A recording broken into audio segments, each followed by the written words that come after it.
মাত্ৰ আজি আমাৰ মাছখোৱাত এইখিনিত এটা বোমা বিস্ফোৰণ হ'ল বোমা বিস্ফোৰণত আমি 5জন মানুহ মৰিলে হেৰুৱালো এনেকৈ ক'লে মানুহে বোমা বিস্ফোৰণৰ গুৰুত্বটো বুজি পাবনে বাৰু কিন্তু সেই বুলি আমি এনেকৈ ক'ম নেকি মাছখোৱাত বম ফুটিছে এনেকৈওতো নকওঁ মোৰ খং উঠিছে এনেকৈ নক'লেও মোৰ কিন্তু খং উঠিছে দেই বুলি ক'লেও মানুহে বুজিব ৱে অফ এক্সপ্ৰেছনটো মোৰ কণ্ঠত থাকিব লাগিব এইটো বেলি লহিওৱাৰ সময়টো মোৰ কাৰণে বৰ ভাল লগা সময় মানে মই বৰ ভাল পাওঁ তেতিয়া ককাই কৈছিলে এই বেলিটো আমাৰ ইয়াৰ পৰা আমেৰিকালৈ যায়গৈ আমাৰ ইয়াত যেতিয়া দিন হয় তেতিয়া আমেৰিকাত ৰাতি হয় আমেৰিকাত দিন হ'লে ইয়াত ৰাতি হয় এই মই বেলিটো যে ইয়াৰ পৰা গুচি যায় তাৰমানে আমেৰিকালৈ গুচি যায় দিন দিবৰ কাৰণে ককাই কৈছিলে তাৰপিছত মই কেনেকৈ যাব পাৰি তালৈ বোলে উৰাজাহাজত উঠি যাব লাগিব এই যে উৰাজাহাজবোৰ যে তই কওঁ ইয়াত নৰয় একদম চব গৈ আমেৰিকাত ৰৈ দিয়ে ককাই মোক কয় 2022 চনত মই মোৰ জীৱনৰ প্ৰথমটো এছাইনমেণ্ট কৰিবলৈ ইণ্টাৰনেশ্যনেল ফ্লাইটত গৈ নিউয়ৰ্ক চহৰলৈ যেতিয়া গৈ আছিলোঁ আটলাণ্টিক অ'চেনৰ ওপৰেদি তেতিয়া মোৰ ককালে বহুত মনত পৰিছিলে মোৰ মনলৈ আহিছিলে যে সপোন দেখিলেহে আচলতে বাস্তৱৰ দিশলৈ যাব পাৰি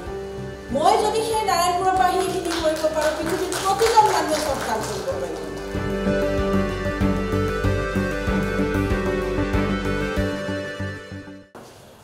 আমাৰ জনজীৱনৰ যিটো আমাৰ পৰিৱৰ্তন মানে সেই পৰিৱৰ্তনটো যদি আমি আজি মই যেতিয়া মোৰ আজি মনত পৰিছে এই ঠাইখিনিলৈ আহি ছাৰ মই সাংবাদিকতা যেতিয়া প্ৰথম একদম আৰম্ভণি কৰিছিলোঁ এই ঘৰটোৰ পৰা এটা ৰাস্তা সিটো পাৰে মাছখোৱা বজাৰ শাক পাচলি বজাৰ আছিলে তেতিয়া গোটেই শাক পাচলি বজাৰৰ মাজত সৰু অকণমানি ঘৰ এটা মাত্ৰ 2খন চকী টেবুল আৰু এখন চকী সোমায় আৰু সেই ঘৰটোৰ পৰা প্ৰথম দৈনিক গণ অধিকাৰ বুলি এখন পেপাৰ ওলাইছিলে ইয়াৰ পৰা মাছখোৱা শাক পাচলি বজাৰৰ মাজৰ পৰা জুলফিক আহমেদ বুলি এজন মানুহ তেখেত আছিলে সেই তাৰ প্ৰপাৰেটৰ আৰু একদম চব্জি বজাৰৰ গেলা পচা গোন্ধৰ মাজৰ পৰা মোৰ প্ৰথম সাংবাদিক জীৱনৰ আৰম্ভণিটা হৈছিলে মানে আৰু আজি মই ভাবিছিলোঁ ইয়াত মই একচুৱেলি ভালকৈ জানিবই পৰা হোৱা নাই যে মানে ইয়াতে ৱৰ্কশ্বপ বুলি কৈছে আপুনি আহিব লাগে কিবা এটা ক'ব লাগে আৰু মুঠতে প্ৰথম কথাটো হ'ল ইয়াত যিখিনি ল'ৰা ছোৱালী আছে মই সদায় মানে য়ং বন্ধুবিলাকৰ ওচৰলৈ আহিবলৈ খুব ভাল পাওঁ কাৰণ আপোনালোকৰ চকুবিলাকত আপোনালোকৰ চকুত মই সৰুতে দেখা সপোনবিলাক দেখোঁ আমি যেতিয়া ডাঙৰ হৈছিলোঁ মই লখিমপুৰৰ নাৰায়ণপুৰ এখন সৰু গাঁৱত পৰা আমাৰ জীৱন তাত আৰম্ভ হৈছিলে তেতিয়া মানে তাত আমি সপোন দেখিব পৰাকৈও আমি মানে আমাৰ ওচৰত একোৱে নাছিলে যে কি কৰিম কি নকৰিম ইয়াৰ পৰা পেপাৰখন গৈ আমাৰ তাত পাওঁতে আমি আগদিনা পেপাৰ পিছদিনাহে পঢ়িবলৈ পাওঁ তো নিউজৰ লগত আমাৰ সম্পৰ্ক তেনেকৈ মানে আমি চাই থাকোঁ মই তেতিয়া ছান মেগাজিন বুলি এখন ইংলিছ পেপাৰ ল'বলৈ চেষ্টা কৰিছিলোঁ চবে মোক হাঁহিছিলে বেছি কৰে ইংলিছ দেখাবলৈ আহিছে বুলি আমাৰ ঠাইখন এনেকুৱা তাত আছিলে তেতিয়া মানুহে আমাৰ এতিয়া সাধাৰণতে মানুহবিলাকৰ কি হয় সাধাৰণতে মানুহবিলাকে খং উঠিলে ইংৰাজীত গালি পাৰে ননচেন্স ষ্টুপিড মদ খালে ইংৰাজী ওলায় মানুহৰ হয় নাই ওলাই নাই বাৰু কিন্তু আমাৰ নাৰায়ণপুৰত মানে মদ খালেও ইংৰাজীত গালি নাপায় মানুহে ইমান প্ৰচলন নাছিলে তো তেতিয়া সেইখিনি সময়তে মানে মই আমাৰ ঘৰখনত গাঁৱৰ এখন যেনেকুৱা ঘৰ আৰু আদৰ্শ ৰাতিপুৱা একদম সন্ধিয়া হ'লে ককাই জুহালৰ ওচৰত জুই ধৰে আমি ভাওনাৰ নাম গুণ গাই ককাই সন্ধিয়া গৰমৰ দিনত চোতালত বহি শুনো তেনেকুৱা আৰু ঠাণ্ডাৰ দিনত মানে এয়া জুহালৰ ওচৰত সন্ধিয়াৰ পৰা বহে আৰু মাহঁতে আমাৰ জইণ্ট ফেমিলি জইণ্ট ফেমিলিত বহুত মানুহ আমাৰ 70টামান মানুহ আমাৰ ঘৰত তো জুই ফুৱাই থাকোঁতে ককাৰ লগত মই মানে বহুত কথা পাতি থাকোঁ আৰু ককা মোৰ লগত কথা পাতি থাকে তো মোৰ কামটো আছিলে এই মানে দিনত মাহঁতে ককাৰ কথা কি পাতিলে এই বুঢ়াটো কলৈকো ওলায়ো নাযায় ইমান দিগদাৰ কৰে এনেকুৱা ধৰণৰ মাহঁতে কি কথা পাতিছে আইতাৰ কথা কি কথা পাতিছে মই গৈ ককাক একদম হুবহু কৈ দিওঁ আৰু খুৰাহঁতে ক'ৰবাত গৈ বাঁহৰ তলত চাদা খাই চিগাৰেট খাই এইবিলাক আহি চব ককাৰ আগত কৈ দিওঁ আৰু মোৰ মামাৰ ঘৰৰ ওচৰতে আছিলে তো মামাৰ ঘৰৰ আইতাৰ মানে দীঘল উৰণি লয় কিন্তু উৰণি তলত এনেকৈ কাগজত চাদা ভৰাই চুৰত বনাই খাই থাকে আৰু মই ককাক আহি কৈ দিওঁ ককা আপুনিওতো চিগাৰেট খায় আমাৰ মামাৰ ঘৰৰ আইতাও চুৰত খায় তলদি ইমান দীঘল উৰণি লয় কিন্তু ভিতৰত চিগাৰেট খাই থাকে তাৰমানে মোৰ কামটো আছিলে দিনটো ক'ত কি তাৰ আগত কৈ দিয়া আছোঁ হুবহু তাৰমানে মোৰ জীৱনৰ সেয়া আছিল প্ৰথম ৰিপৰ্টিং আচলতে মোৰ ঘৰৰ পৰাই আৰম্ভ হৈছিলে তেতিয়াই তেতিয়া মোৰ সৰু খুৰাই কয় এজনী যে ইমান কথা লগনি এই কৈ পেলাই পিছত ৰিপৰ্টাৰ হ'বগৈ নেকি এনেই মানে ধেমালিকে কথাটো কৈছিলে তো আৰু মই সদায় ককাক ওচৰটোৱা মানুহ মই মানে কিবা এটা মানে ঘৰৰ সেয়া মই মানে কেতিয়াবা মাহঁতে কয় দেউতা যাওকচোন অকণমান ওলাই যাওক ভাল লাগিব গৈ আমুকৰ ঘৰলৈ মাতিছে নেযায় কেলে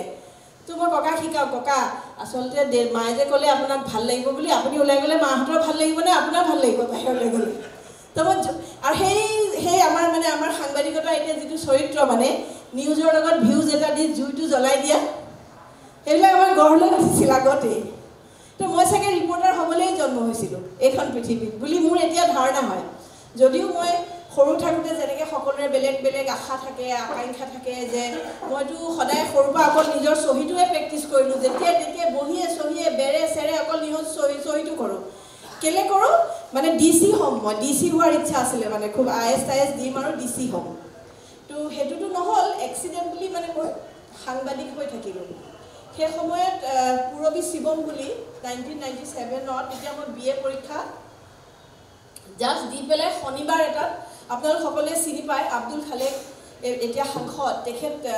সেই সময়ত আমাৰ অসম কাকতৰ ৰিপৰ্টাৰ আছিলে তো আব্দুল খালেকে মোৰ ওচৰত কিবা এনেই মানে কিবা যে ইণ্টাৰভিউ ল'বলৈ আহে তেতিয়া মোৰ BA পৰীক্ষা দি শনিবাৰ এটাত আব্দুল খালেক আহিছিলে সুধিছে কি কৰিবা মই এনেই কৰিলোঁ নাযাওঁ নাৰায়ণপুৰলৈ গুৱাহাটীতে থাকিম আৰু অলপ নিউজ লাইনতে কাম কৰিম বুলি ভাবিছোঁ তেতিয়া কিবা কিবি ভাবি তেওঁ ক'লে ঠিক আছে মই সোমবাৰে তোমাৰ তাত আহিম তোমাক এঠাইলৈ লৈ যাম বুলি সেই যে তাৰমানে BA পৰীক্ষা দিয়াৰ সোমবাৰটো মাজত মাত্ৰ শনিবাৰে লগ পালোঁ মাজত দেওবাৰটো বহিলোঁ আৰু সোমবাৰে আব্দুল খালেকৰ লগত মই ইয়ালৈ আহিলোঁ দৈনিক গণ অধিকাৰ কাকতত মই জইন কৰিলোঁ সেই যে অন হৈ আছোঁ এতিয়ালৈকে অনেই হৈ আছোঁ মানে তাৰ মানে মই BA পৰীক্ষা দিয়াৰ পিছত এদিন বহিছোঁ মাত্ৰ 1000 টকা দৰমহাত প্ৰথম চাকৰি আৰম্ভ কৰিছিলোঁ 1000 rupees আৰু তাৰ লগত মোৰ বোনাছ আছিলে মাছখোৱা বজাৰৰ শাক পাচলি এক বস্তা ঘৰলৈ যাওঁতে দি পঠায় মানে মোৰ মালিকে সেইটো মোৰ বোনাছ তো সেইকাৰণে 1000 টকাটো 1000 টকা মানে আমি 4জনী ছোৱালী বন্ধু মেচ কৰি আছিলোঁতো তো মোৰ এই কথাখিনি আপোনালোকক মই এইকাৰণে কৈ আছোঁ যে মোৰ ব্যক্তিগত কথা আপোনালোকক ইমান কামত অহা কথা নহয়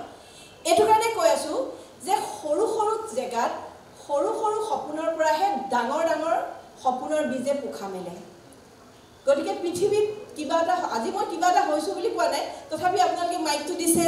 আপোনালোকক কথা ক'বলৈ তো মোৰ কথা শুনিবলৈ আপোনালোক ইমান দেৰি বহি আছে তো এই গোটেই কথাখিনিৰ কাৰণে যদি ক'ৰবাত কিবা এটা আছে তেতিয়াহ'লে দুটা বস্তু মোৰ আছে বুলি মই নিজে বিশ্বাস কৰোঁ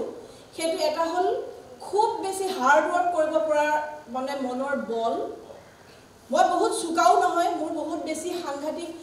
একাডেমিক কেৰিয়াৰ খুব ভাল নহয় সেই তেনেকৈ মাছখোৱাৰ ইয়াত চাকৰি কৰি মই গুৱাহাটী ইউনিভাৰ্চিটিৰ পৰা মাষ্টাৰ কৰিলোঁ মাষ্টাৰ ডিগ্ৰী কৰিলোঁ ইতিহাসত হিষ্ট্ৰীত তাৰপিছত মই বিলাসপুৰ ইউনিভাৰ্চিটিৰ পৰা মাষ্টাৰ কৰিলোঁ চাকৰি এৰি দিয়া নাই কিন্তু চাকৰি কৰিয়ে আছোঁ অকল পৰীক্ষা 3 মাহ ছুটি লওঁ পৰীক্ষা দিওঁ আকৌ চাকৰি কৰোঁ ঢেৰ কাম কৰিছোঁ মই এই মাছখোৱা চব্জি বজাৰৰ পৰা অফিচটো বেলেগ ঠাইত গ'ল তাৰপিছত মই দৈনিক গণসাধৰিকাৰ পৰা আকৌ মই পানী পাম্প এনেকৈ পানী মেচিন যে থাকে পানী মেচিন বেচা সেইটো মাৰ্কেটিং কৰিছোঁ হাৰ্ড লাইন বুলি এটা কছমেটিক কোম্পানীত দুদিনমান মাৰ্কেটিং কৰিলোঁ নেটৱৰ্ক ইনফ'টেক বুলি এটা কম্পিউটাৰ বেচা কোম্পানীত কম্পিউটাৰ বেচিছিলোঁ আৰু মোৰ ৰেকৰ্ড আছিলে এদিনত 42টা কম্পিউটাৰ একেলগে বেচিছিলোঁ মই যি কৰিছিলোঁ মুঠতে ভাল কৰিবলৈ চেষ্টা কৰিছিলোঁ আৰু যিয়ে নহওক মানুহে সৰু ডাঙৰ যিয়ে কাম নকৰক মানুহে সেই কামটোক যদি সাংঘাতিক নিজৰ শৌৰ্য বীৰ্য গৌৰৱৰ প্ৰতীক হিচাপে ল'ব পাৰে মই ভাবোঁ সকলো মানুহে সফল হয় মই সকলোকে সেইটো কথাই কওঁ যেতিয়া আজিকালি সাংবাদিকতাৰ অনুষ্ঠানবিলাকত কেতিয়াবা কিবা ক্লাছ কৰিবলৈ মাতিলে এটাই কওঁ যে পৃথিৱীত নিৰ্দিষ্টকৈ আমাৰ কাৰণে একো লিখা নাথাকে আমাৰ ইতিহাস আমাৰ ভাগ্যখন কিন্তু আমিয়ে লিখিব লাগিব এই গণকে যে এটা ডাঙৰ চাৰ্কুল লগ কৰি পেলাই যে আমাৰ কুণ্ডলী বনায় সেই কুণ্ডলীটো আমাৰ মা দেউতাহঁতক আমাক ছেটিছফাই কৰিবৰ কাৰণে বনায় নিজৰ ভাগ্যৰ কুণ্ডলীখন নিজে লিখিব লাগিব কিন্তু নিজে লিখিব পাৰিলেহে আমি আগুৱাই যাব পাৰিম আৰু এই পৃথিৱীত নিজতকৈ ডাঙৰ শক্তি পৃথিৱীত একো নাই সেইটোৱে মই আজিলৈকে বিশ্বাস কৰি আহিছোঁ সেইটোৱে হ'ল কথা এতিয়া মোৰ সাংবাদিকতাৰ ক্ষেত্ৰলৈ এনেকৈ আহিলোঁ মানে সৰুতে লগনি খৰি বুলি নাম পোৱা মানুহজনী এতিয়া মানে সেইটো মোৰ সাংবাদিকতাৰ প্ৰথম আদিপাঠ ঘৰখনত মানে যেতিয়া মই আমাৰ গাঁৱত ধান কাটা সময় ন এতিয়া ধান কাটি পেলাই আমাৰ এনেকৈ সৰু সৰু ধাৰি দি ঘৰ বনাই দিয়ে আমি মাহঁতৰ লগত তাতে ঘৰ তেতিয়া মই এনেকৈ আকাশলৈ চাই থাকোঁ এৰোপ্লেনবিলাক উৰি যায় মোৰ মানে বেলেগ ইচ্ছা যে এই এৰোপ্লেনটো আৰু ককাক তেতিয়াকৈ মই সুধোঁ এই এৰোপ্লেনবিলাক যে আমাৰ ইয়াত ক'তোৱেই নৰয় কিমান দূৰত ৰয়গৈ মানে তেতিয়া ৰৰৈয়া এটা বিমানবন্দৰ আছিলে এদিন ৰৰৈয়াত বিমান পৰা চাব গৈছিলোঁ তাৰপিছত বেলিটো যে এইফালে পৰে সেইখিনি সময়তে সদায় মোৰ এৰোপ্লেনত উঠি ক'বলৈ যাব মন যায় মানে বেলি লহিওৱাৰ সময়টো মোৰ কাৰণে বৰ ভাল লগা সময় মানে মই বৰ ভাল পাওঁ সেইটো তেতিয়া ককাই কৈছিলে এই বেলিটো আমাৰ ইয়াৰ পৰা আমেৰিকালৈ যায়গৈ আমাৰ ইয়াত যেতিয়া দিন হয় তেতিয়া আমেৰিকাত ৰাতি হয় আমেৰিকাত দিন হ'লে ইয়াত ৰাতি হয় এই মই বোলো বেলিটো যে ইয়াৰ পৰা গুচি যায় তাৰমানে আমেৰিকালৈ গুচি যায় দিন দিবৰ কাৰণে ককাই কৈছিলে অঁ তাৰপিছত মই কেনেকৈ যাব পাৰি তালৈ বোলে উৰাজাহাজত উঠি যাব লাগিব এই যে উৰাজাহাজবোৰ যে তই কয় ইয়াত নৰয় একদম চব গৈ আমেৰিকাত ৰৈ দিয়ে ককাই মোক কয় তেতিয়া খুব ইচ্ছা আছিলে আৰু 2022 চনত সেই নাৰায়ণপুৰত এই মদ খালেও ইংৰাজী নোকোৱা ঠাইখনৰ পৰা আহি মই মোৰ জীৱনৰ প্ৰথমটো এছাইনমেণ্ট কৰিবলৈ ইণ্টাৰনেশ্যনেল ফ্লাইটত গৈ নিউয়ৰ্ক চহৰলৈ যেতিয়া গৈ আছিলোঁ আটলাণ্টিক অ'চেনৰ ওপৰেদি তেতিয়া মোৰ ককালে বহুত মনত পৰিছিলে মোৰ মনলৈ আহিছিলে যে সপোন দেখিলেহে আচলতে বাস্তৱৰ দিশলৈ যাব পাৰি মই যদি সেই নাৰায়ণপুৰৰ পৰা আহি এইখিনি কৰিব পাৰোঁ পৃথিৱীৰ প্ৰতিজন মানুহে চব কাম কৰিব পাৰিব আমি ছোৱালীখিনিক দুখ দি থাকি লাভ নহ'ব মই যদি মোৰ ষ্টুডেণ্টখিনিক আমাৰ আজিকালি কথাটো এনেকুৱা হৈছে পৃথিৱীত মইতো লাৰ্জাৰ দেন লাইফ আমি কোনো এই মঞ্চত ইয়াত বহিলে কথা ক'লে ডাঙৰ হৈ যোৱা মাইক্ৰফোন নামৰ বস্তুটো ল'লোঁ বুলি আমি জীৱনতকৈ বিশাল কিবা এটা হৈ যোৱা নাই আমি আপোনালোকৰ মাজৰে এজন দুজন মানুহ গতিকে যিকোনো পৃথিৱীৰ মনৰ ভিতৰত কিবা এটা যদি তোমাৰ আকাংক্ষা মনৰ ভিতৰত কিবা এটা প্ৰশ্ন যেতিয়া উদ্ভাৱন হ'ব তেতিয়াহে সৃষ্টি হ'ব কিন্তু পৃথিৱীত যি মন যায় তাকে ক'ব লাগে বাক স্বাধীনতা কোনে ৰখাব পাৰে আমাৰ সাংবাদিকতাৰ ক্ষেত্ৰতো আমি এনেকুৱা কি হৈছে যে আমি কি শিকিম সাংবাদিক হ'বলৈ প্ৰথম আৰু প্ৰধান গুণটো হ'ব লাগিব অনুসন্ধিৎসু জানিব খুজিব লাগিব মানে বস্তুটো কি হৈছে কাৰণ আমাৰ চৌদিশে মানে আমাৰ around our world every minute every ছেকেণ্ডত শব্দৰ বিস্ফোৰণ হৈছে এভৰি ছেকেণ্ডত তথ্যৰ বিস্ফোৰণ হৈছে এভৰি ছেকেণ্ডত খবৰৰ বিস্ফোৰণ হৈছে এতিয়া চব মানে ইমান ফাষ্ট দৌৰিছে পৃথিৱী তো আমি যদি তাৰ মাজৰ পৰা কোনটো নিউজ নহয় সেইটো আইডেণ্টিফাই কৰাটো প্ৰথম সাংবাদিকতাৰ প্ৰথম কাম আৰু লক্ষ্য কোনটো নিউজ এনে সাধাৰণ অৰ্থত মানুহে কৈ দিয়ে কুকুৰে মানুহক কামোৰাটো নিউজ নহয় মানুহে যেতিয়া গৈ কুকুৰ এটাক কামুৰিব সেইটো নিউজ কিন্তু মানুহ এটাইতো এনেই গৈ পেলাই কুকুৰ এটাক নাকামোৰে সেই বস্তুটো আইডেণ্টিফাই কৰাটো প্ৰথম সাংবাদিকতাৰ ক্ষেত্ৰলৈ অহাৰ প্ৰথম কাম এতিয়া বৈদ্যুতিন মাধ্যমৰ কাৰণে মই বৈদ্যুতিন মাধ্যমৰ কথা ক'বলৈ কোৱা হৈছে কিন্তু মই ভাবোঁ ছপা আখৰৰ পৃথিৱীখনৰ পৰাহে কিন্তু পৃথিৱীৰ বাকীবিলাকৰ সৃষ্টি হৈছে গতিকে প্ৰথম আৰু প্ৰধান কাম আমাৰ ভাষাটো আমি কেনেকৈ ক'ম বহা হাইছে মোক থিয় কৰাই থৈ দিছে মই ইমান দেৰি পৰা একো মতা নাই কাৰণে কি নাম তোমাৰ সাংবাদিকতা আজিকালি মই লক্ষ্য কৰোঁ মই দেখোঁ বেছিভাগ ল'ৰা ছোৱালী সাংবাদিকতা কৰিবলৈ আহে এই টেলিভিশ্যনত ওলোৱাৰ যিটো গ্লেমাৰ মানে দেখিলে অকণমান মানে গ্লেমাৰাছ ভাৱ এটা হয় মানুহে চিনি পায় দুজন মানুহে কথায়া কৰে সেইটো কিন্তু নহয় যেতিয়া আচল খবৰৰ পৃথিৱীখনত আপোনালোকে সোমাব তেতিয়া গম পাব এটা খবৰ হিচাপে সংগ্ৰহ কৰি মানুহৰ মাজলৈ পোৱালৈকে এজন সাংবাদিকৰ বা সাংবাদিকতাৰ ক্ষেত্ৰ এখনৰ কিমান কষ্ট আৰু কিমান তাত মানুহৰ জড়িত হৈ থাকে এতিয়া আমি ভাবোঁ মনতে যে একদম অকল টেলিভিশ্যনৰ পৰ্দাত এনেকৈ এংকৰ হিচাপে কোট পিন্ধি চুলি তুলি ষ্ট্ৰেট কৰি লিপষ্টিক লগাই কথা কোৱাকেইটাই মানুহ নহয় আমি একোৱেই নহয় তাৰ আচল কেনেকৈ চলে টেলিভিশ্যন এটা ছাপ'জ আজি মাছখোৱাত এটা বোমা বিস্ফোৰণ হ'ল প্ৰথম আমালৈ খবৰটো আহিলে যে এটা বোম ফুটিছে খবৰটো অহাৰ লগে লগে আমাৰ টেলিভিশ্যনৰ কি কাম প্ৰথম এটা ব্ৰেকিং নিউজ আমি দিওঁ খবৰটো অহাৰ লগে লগে আমাৰ ওচৰলৈ খবৰ আহিছে আমাৰ সাংবাদিক কোনোবা এজনে পুলিচৰ ফোন কৰিব বা কোনোবা এজনে ফোন কৰি কনফাৰ্ম কৰিব যে খবৰ এটা আহিছে এইটো বোম ব্লাষ্ট হয় প্ৰথম আহিলে বোম ব্লাষ্ট হৈছে মাছখোৱাত আমাৰ ব্ৰেকিং নিউজ চলিল তাৰপিছত এতিয়া কেনেকৈ ডেভেলপ হ'ব নিউজটো কেনেকৈ আমি মানুহৰ মাজলৈ কিমান ডেভেলপ কৰি লৈ যাম ডেভেলপ কেনেকৈ হ'ব সেই ডেভেলপিং প্ৰচিডিঅ'ৰটোত আমাক বহুত মানুহৰ দৰকাৰ হয় আৰু সেই যে মানুহবিলাকৰ দৰকাৰ হয় সেই মানুহবিলাক প্ৰত্যেকগৰাকীয়ে কিন্তু সংবাদকৰ্মী, প্ৰত্যেকগৰাকীয়ে সাংবাদিক। এতিয়া আমাৰ ছেকেণ্ড কামটো কি হ'ব? হুলস্থুল, যা যা যা যা আমুকত বম ফুটিছে, ৰিপৰ্টাৰ এজন আৰু কেমেৰা পাৰ্চন এজন ওলাল, বমৰ কাৰণে গ'ল। সেইখিনি সময় আমি মানুহক কি কৈ থাকিম? সেইখিনি সময় আমি আমাৰ টেলিভিশ্যনত ব্ৰেকিং নিউজ গ্ৰাফিক্স দি পেলাই গৈ থাকিলে যে এনেকৈ বম হৈছে, এনেকুৱা হৈছে, এতিয়ালৈকে ইমানজন মানুহৰ মৰাৰ খবৰ আহিছে, তাৰপিছত হ'ব। তাৰপিছত পৰৱৰ্তী পৰ্যায়টো সেই যিজন এনেকৈ গৈ থাকে আমাৰ ৰিপৰ্টাৰজনক আমি ফোনত লগাম, তেওঁৰ চ'ৰ্চ লগাই খবৰখিনি সংগ্ৰহ কৰিব। আমি ফোনত, সেইটোক কয় ফোনো বুলি কয়। তো সেইটো ফোনত ৰিপৰ্টাৰজনে কৈ গৈ থাকিল। সেইখিনি সময় ৰিপৰ্টাৰজনৰ সহায়ত আমি মানুহখিনিক আমাৰ টেলিভিশ্যনটো চাই থাকিবলৈ আমি বাধ্য কৰাই থাকিলোঁ। চাই আছে যে বম হৈছে, তাত এতিয়া 4জন বুলি কোৱা হৈছিল, এতিয়া 5জনলৈ বৃদ্ধি পাইছে, ক'লে গ'ল। তাৰপিছত এটা সময়ত আমাৰ ৰিপৰ্টাৰ গৈ স্পটত পালে, স্পটটো গৈ পালে। তেতিয়া কি হ'ব? প্ৰথম খবৰখিনি ল'লে, ভিজুৱেলছখিনি সংগ্ৰহ কৰিলে, আৰু আমাৰ বহুত আছে বেলেগ বেলেগ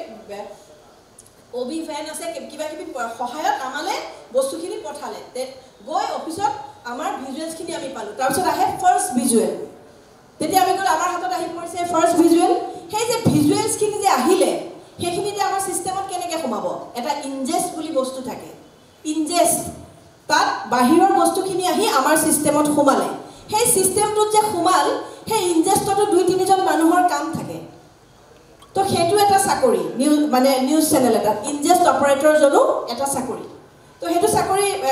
ইনজেষ্টত সোমাল। তাৰপিছত আমি ফাৰ্ষ্ট ভিজুৱেল চলালোঁ। একেটা ভিজুৱেলকে আমি গোটেইকেইটা চেনেলে আমিয়ে প্ৰথম পাইছোঁ বুলি কৈ পেলাই চলাম। তাৰপিছত আমাৰে এক্সক্লুচিভ বুলি কৈ আমি চবেই 3ডালমান ৱাটাৰমাৰ্ক মাৰিম, প্ৰত্যেকটোৱে পাম, কিন্তু আমি পাইছোঁ বুলি ক'ম। গ'ল তেনেকৈ। তাৰপিছত যেতিয়া তাত স্থলীৰ পৰা আকৌ লাইভ, তেতিয়া আমাৰ এংকাৰজনে ক'ব যে আমাৰ ৰিপৰ্টাৰৰ ওচৰলৈ যাম, তাৰপৰা আমাক লাইভ দিব। সেই লাইভ দিব বুলি কোৱাৰ লগে লগে এখন বাহিৰত ব্ৰডকাষ্ট ভেন থাকিব লাগিব, নহ'লে এটা বেকপেক থাকিব লাগিব যিয়ে ছেটেলাইটৰ লগত সংযোগ কৰিব। সেই GSNG ভেনখনত এজন ইঞ্জিনিয়াৰ থাকিব লাগিব, এজন ড্ৰাইভাৰ থাকিব লাগিব, বেলেগ যি থাকে সেই সকলোবিলাকো কিন্তু চাকৰি, সংবাদ মাধ্যমৰ চাকৰি সেইবিলাক। গতিকে এই যে আপোনালোক আহিছে আজি ৱৰ্কশ্বপখনত ল'বলৈ, কেৱল অকল ৰিপৰ্টাৰ বা ডেস্কৰ কপি এডিটৰ বা আপুনি এংকৰ হোৱাটোৱে উদ্দেশ্য নহয় কিন্তু, আৰু বহুত এনেকুৱা চাকৰি আছে। তো আপোনাৰ নিজৰ মাজৰ পৰা আপুনি নিজৰ কেপাচিটিখিনি, কোৱালিটিখিনি বিচাৰি উলিয়াব পাৰিব লাগিব। যেতিয়া নেপোলিয়ন বনাপাৰ্ট তেওঁ অনৰ্গল, তেতিয়া অকল ইয়াত থাকে, যুদ্ধত থাকে। নেপোলিয়ন বনাপাৰ্টে যুদ্ধত থাকোঁতে সেইখিনি সময়ত যুদ্ধৰ কালত এটা নিউজ সাংঘাতিক তেতিয়া সেই সময়ততো আৰু ভাইৰেল হ'বলৈ আজিৰ নিচিনা নাছিলে, কেৱল খবৰ কাগজ ওলায়। খবৰ কাগজত এটা নিউজ খুব ভাইৰেল হৈছিলে, ভাইৰেল বুলিয়ে কৈছোঁ শব্দটো, সেইটো হ'ল এখন চিঠি। ৱৰ্ল্ডৰ আটাইতকৈ চুটি চিঠিখন কোনে কাক লিখিছিলে জানানে তোমালোকে? নাজানা ন? নেপোলিয়ন বনাপাৰ্টে তেওঁৰ পত্নীলৈ লিখিছিলে। কি আছিলে চিঠিখনত? এটা কুৱেশ্যন মাৰ্ক, এনেকৈ অকল বৰ্ড আছে নাই, এনেকৈ এটা কুৱেশ্যন মাৰ্ক। কি তাৰমানে কি হৈছিলে? নেপোলিয়ন যেতিয়া যুদ্ধত থাকে, তেতিয়া গোটেই ওলাই গ'ল যে নেপোলিয়ন বনাপাৰ্টৰ ৱাইফৰ এক্সট্ৰা মেৰিটেল এফেয়াৰ হৈছে বেলেগৰ লগত। সেই নেপোলিয়ন বনাপাৰ্টৰ ৱাইফৰ পৰকীয়া প্ৰেমৰ খবৰটো গোটেই বতাহত বিয়পি আছে। তেতিয়া নেপোলিয়নে তেওঁৰ পত্নীলৈ এখন চিঠি লিখিলে। তেওঁতো যুদ্ধতে আছে। চিঠিখনত কি আছিল? এটা প্ৰশ্নবোধক আছিল অকল। এই প্ৰশ্নবোধকটো তাৰমানে কি? এইটো কি কথাটো কি? তাৰ উত্তৰত নেপোলিয়নৰ পত্নীয়েও এটা চিঠি এখন লিখিলে। তাত একো নাই, মাত্ৰ 3ডাল এনেকৈ এক্সক্লেমেটৰী মাৰ্ক, এনেকৈ তুমিও বেলেগেতো ভাবেই, তুমিও ভাবিলা। সেই যে দুখন চিঠি, এখন অকল প্ৰশ্নবোধেকেৰি অহা আৰু এখন এক্সক্লেমেটৰী। তুমি ভাবা নেপোলিয়নো সেই সময়ত কিমান এটা ইণ্টেলেকচুৱেল লেভেলৰ মানুহ আছিলে, তেওঁৰ পত্নীও। সেই যে চিঠিখনৰ যে সেই নেপোলিয়ন, সেই যুদ্ধ কিন্তু শেষ হৈ গ'ল। যুদ্ধত কিমান মানুহ মৰিলে, সেইবিলাক এটা হাৰ্ড নিউজ, সেইটো বেলেগ এটা পাৰ্ট। কিন্তু এই চিঠিখনক লৈ পেলাই সংবাদ মাধ্যমত যিমানখিনি হ'ল, সেইটো আইডেণ্টিফাই কৰা ৰিপৰ্টাৰ, সেইটো হ'ল নিউজ, খবৰৰ আঁৰৰ খবৰ বিচৰাৰ প্ৰক্ৰিয়া। খবৰ তেনেকৈ আইডেণ্টিফাই কৰিব লাগিব। আমাৰ চৌদিশে ঢেৰ খবৰ হয়, তাৰ মাজৰ পৰা ইণ্টাৰেষ্টিং পইণ্টৰ খবৰখিনি আনি আমি মানুহৰ মাজত দিবলৈ পঢ়াটো সেইটো আইডেণ্টিফাই কৰিব পৰাটো সাংবাদিকতা শিক্ষাৰ প্ৰথম আদিপাঠ নিউজ চিনাক্তকৰণ কেনেকৈ আমি নিউজটো চিনাক্ত কৰিম মানে এতিয়া আমি ধৰা স্ক্ৰিপ্টিং থাকে পেকেজ কেনেকৈ তাৰপিছত সেই যে বম ব্লাষ্ট হৈ আছিলে লাইভ হ'ল কিবা হ'ল আৰু আবেলি 5 বজা বা আগতে 7টা বজাত আছিলে কম্পিটিশ্যন ইমান হ'ল আমাক চাওক কম্পিটিশ্যনত এতিয়া প্ৰাইম টাইম নিউজ আহি 5টা বজা পালেহি 7টাত আমি কিয় নিউজটো আগতে দিছিলোঁ আঞ্চলিক বাতৰিৰ কাৰণে মানুহ কিয় ৰৈ আছিলে দূৰদৰ্শনৰ নিউজটোৰ কাৰণে মানুহ কিয় ৰৈ থাকে 5টা বজাত অফিচ কাছাৰী শেষ হয় ঘৰত গৈ ধুনীয়াকৈ মানুহে ৰিলেক্স কৰি নিউজটো চাবলৈ বহে এতিয়া তাৰমানে আমাৰ কম্পিটিশ্যনৰ দৌৰটো ইমান হ'ল আমি প্ৰাইম টাইম নিউজ আগুৱাই আনি এতিয়া 5টাত পোৱালোহি আৰু কেইদিনমান পিছত গোটেই সময়খিনিয়ে প্ৰাইম টাইম হৈ থাকিব অকল নিউজকে চাই বহি থাক একো কৰিবই নালাগে মানে তো সেই খবৰৰ মানে এই যে দৌৰটো বা খবৰৰ এই গোটেই চাৰ্কলটো তাত আমি সদায় এই প্ৰাইম টাইম নিউজৰ যিটো শ্লাগ থাকে তাত আমি প্ৰতিটো খবৰ এটা পেকেজ হিচাপে দিওঁ মানে পেকেজ মানে গোটেই খবৰখিনি তুমি তাত পাবা ব্ৰেকিং নিউজৰ পৰা আহি এই স্থলীৰ পৰা সংগ্ৰহ কৰি তাৰপিছত কোনোবা হস্পিটেলত মৰিলে ঘৰলৈ গ'ল তাৰ ৰিলেটিভ কোন এই গোটেই কথাখিনি সংগ্ৰহ কৰাৰ পিছত এটা পেকেজ হিচাপে আমি আগবঢ়াই দিওঁ সেই পেকেজটো কৰিবলৈ যাওঁতে এখন স্ক্ৰিপ্ট লাগে প্ৰথম স্ক্ৰিপ্টখন লিখিব লাগিব তাৰপিছত সেই পেকেজটোত ইম্পৰ্টেণ্ট যিবিলাক পইণ্ট সেইবিলাক আমি গ্ৰাফিক্স প্লেটৰ জৰিয়তে আমি স্ক্ৰিপ্টখনত মানুহে বুজি পোৱাকৈ দিবলৈ চেষ্টা কৰোঁ এজন গ্ৰাফিক্স ডিজাইনাৰ লাগিল তাৰ পাছত ভিডিঅ' এডিটৰজনে ধুনীয়াকৈ তোমাৰ ভইচ অভাৰৰ লগত মিলাই স্ক্ৰিপ্টখনৰ সৈতে মিলাই নিউজটো বনাই আমি ৰাইজৰ মাজলৈ প্ৰেৰণ কৰিলোঁ এইটোৱে হ'ল এটা নিউজ পেকেজ কৰাৰ প্ৰচিডিঅ'ৰ এই প্ৰচিডিঅ'টোত এজন ভিডিঅ' এডিটৰ থাকিল এজন কপি এডিটৰ থাকিল এজন স্ক্ৰিপ্ট ৰাইটাৰ থাকিল এজন ভইচ অভাৰ আৰ্টিষ্ট থাকিল এইবিলাক কিন্তু সব